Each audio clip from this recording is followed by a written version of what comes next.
Hi friends, welcome to my channel. நம்ம சேனலில் இன்றைக்கி வெயிலுக்கு ஏற்ற ரொம்பவே சூப்பரான காரம் இல்லாத ஒரு மோர் குழம்பு தாங்க எப்படி செய்கிறதுன்னு பார்க்க போகிறோம். சம்மரில் வந்து நிறைய பேர் காரம் சாப்பிட வேண்டாம்னு நினைப்பாங்க, ஆனால் குழம்பு வச்சு சாப்பிடணும்னு நினைப்பாங்க. அந்த மாதிரி நினைக்கிறவங்களுக்காக இந்த மாதிரி டேஸ்டான மோர் குழம்பு வாங்க எப்படி செய்கிறதுன்னு பார்க்கலாம். நான் இன்றைக்கி வந்து அரை வெள்ளை பூசணிக்காய் எடுத்திருக்கேன். இதை வந்து பீல் ஆஃப் பண்ணிக்கலாம். இது மோர் குழம்பு ரெடி பண்ணுறதுக்கு முன்னாடி ஒரு ஸ்பூன் துவரம் பருப்பு, ஒரு ஸ்பூன் பச்சரிசி ஊற வச்சுருங்க. இதை நம்ம அரைக்கணும். இப்போ நம்ம எடுத்து வச்சுருக்கிற பூசணிக்காவை ஸ்கின் எல்லாம் ரிமூவ் பண்ணிடலாம். ரிமூவ் பண்ணிவிட்டு கொஞ்சம் பெரிய சைஸாகவே கட் பண்ணிக்கோங்க. மோர் குழம்பு செய்கிறதுக்கு பூசணிக்காய் மட்டும் இல்லை ஃப்ரெண்ட்ஸ், வெண்டைக்காய் வச்சு செய்யலாம், சௌச்சௌ வச்சு செய்யலாம், லூக்கல் வச்சு செய்யலாம். இந்த மாதிரி தண்ணிக்காய் நிறைய என்னென்ன தண்ணிக்காயெல்லாம் இருக்கோ அதெல்லாம் வச்சுமே மோர் குழம்பு செய்யலாம்.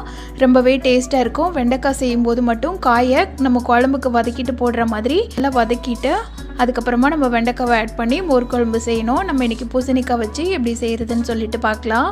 ஒரு கடாயில் 2 ஸ்பூன் எண்ணெய் ஊற்றிக்கோங்க. இதுக்கு எண்ணெய் வந்து நிறைய சேர்க்க தேவையில்லை, கொஞ்சமாக சேர்த்துக்கோங்க.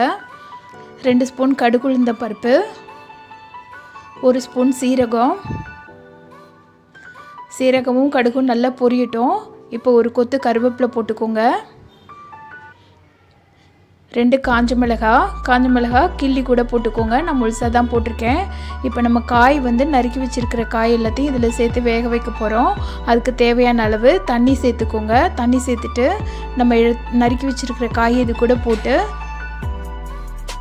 காய்க்கு தேவையான அளவு உப்பும் மஞ்சத்தூளும் சேர்த்து ஒரு மூடி போட்டு வேக வச்சு எடுத்துடலாம். இதுக்கு வந்து மோர் குழம்பு செய்கிறதுக்கு காய் வேகிற டைம் தான் ஆகும் ஃப்ரெண்ட்ஸ், வேறு எந்த டைமும் எக்ஸ்ட்ராவே ஆகாது. அதனால் ஒரு 10 நிமிஷத்துலேயே நம்ம மோர் குழம்பு வச்சு முடிச்சிடலாம். ஆஃபீஸ் போடுறவங்க அல்லது பசங்களுக்கு டிஃபன் கட்டுறதுக்கு இதுக்கெல்லாமே ரொம்ப யூஸ்ஃபுல்லாக இருக்கும். ரொம்ப டேஸ்ட்டும் அவ்வளவு டேஸ்ட்டாக இருக்கும். இப்போ இதுக்கு அரைக்கிறதுக்கு தேவையான பொருள் என்னென்னு பார்க்கலாம். 2 ஸ்பூன் சீரகம் எடுத்துக்கோங்க. 3 பச்சை மிளகாய் எடுத்துக்கோங்க. நான் காரம் கம்மியாக தான் சேர்த்துருக்கேன். குழம்புக்கு வந்து இந்த மிளகாய் தான் காரம், வேறு எந்த காரமும் சேர்க்கல நம்ம. இப்போ நம்ம ஊற வச்சுருக்கிற பச்சரிசியும் துவரம் பருப்பையும் இது கூட சேர்த்து அரைக்க போகிறோம். இது கூட கொஞ்சம் தேங்காய் துருவி வச்சுருக்கேன், அதையும் சேர்த்துக்கலாம். ஒரு 1/4 மூடி தேங்காய் எடுத்துக்கோங்க. நான் வந்து 4 பேருக்கு ஒரு நேரத்துக்கு செய்கிறேன், அதுக்கேற்ற மாதிரி நீங்கள் குவான்டிட்டி மாற்றிக்கோங்க. இப்போ இதை அரைச்சி எடுத்துடலாம்.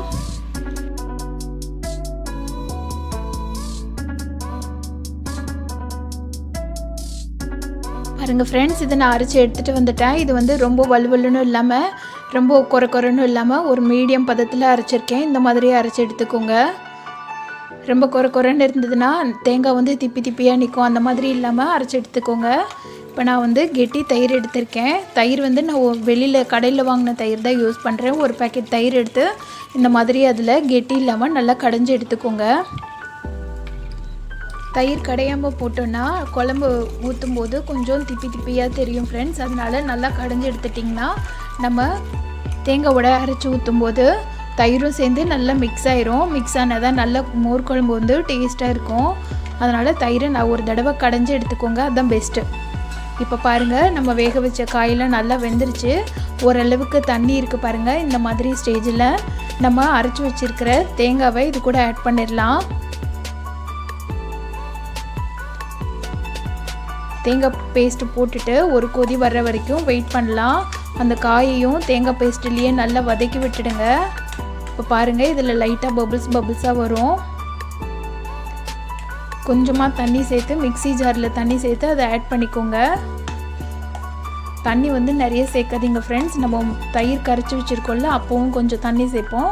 இப்போ அந்த தேங்காய் மட்டும் நல்லா மிக்ஸ் ஆகிற அளவுக்கு தண்ணி சேர்த்துக்கோங்க. இது நல்லா கொதிச்சு வரட்டும். இப்போ இதில் 1 ஸ்பூன் அளவு பெருங்காயம் சேர்த்துக்கோங்க.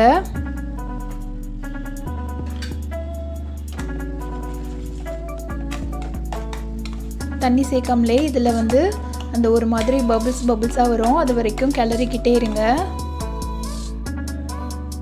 பாருங்கள், பபுள்ஸ் வந்துடுச்சு. இப்போ நம்ம கரைச்சி வச்சுருக்கிற தயிரை இது கூட சேர்த்து ஆட் பண்ணி கலரிடலாம். இப்போ இந்த டைமில் உங்களுக்கு தண்ணி எவ்வளோ தேவையோ அவ்வளோ தண்ணி சேர்த்துக்கோங்க.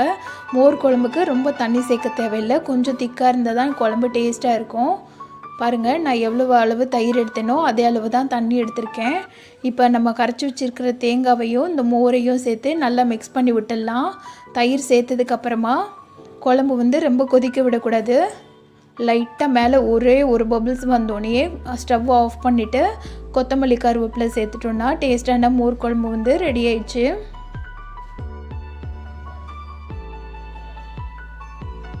பாருங்கள், இந்த அளவுக்கு கெட்டியாக இருக்கணும்.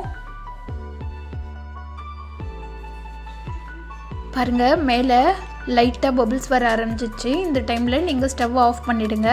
இதுக்கு மேலே கொதிக்க விட்டோன்னா தயிர் வந்து தனியாக தெரிஞ்சு வர மாதிரி ஆகிடும். அதனால் கொதிக்க விடக்கூடாது. ஸ்டவ் ஆஃப் பண்ணிவிட்டு கொத்தமல்லியும் கொஞ்சமாக கருவேப்பிலையும் சேர்த்துக்கோங்க. சேர்த்துட்டு சர்வ் பண்ண ஆரம்பிச்சிடலாம். பாருங்கள் எவ்வளோ ஈஸியாக அண்ட் டேஸ்ட்டாக ஒரு சூப்பரான மோர் குழம்பு ரெடி பண்ணிட்டோன்னு. இந்த வீடியோ பிடிச்சிருந்ததுன்னா இந்த வீடியோக்கு லைக் பண்ணி சேனலை சப்ஸ்கிரைப் பண்ணதவங்கள சப்ஸ்கிரைப் பண்ணிக்கோங்க. இந்த வீடியோ பார்த்த எல்லாருக்குமே ரொம்பவே தேங்க்ஸ் ஃப்ரெண்ட்ஸ். தேங்க்யூ.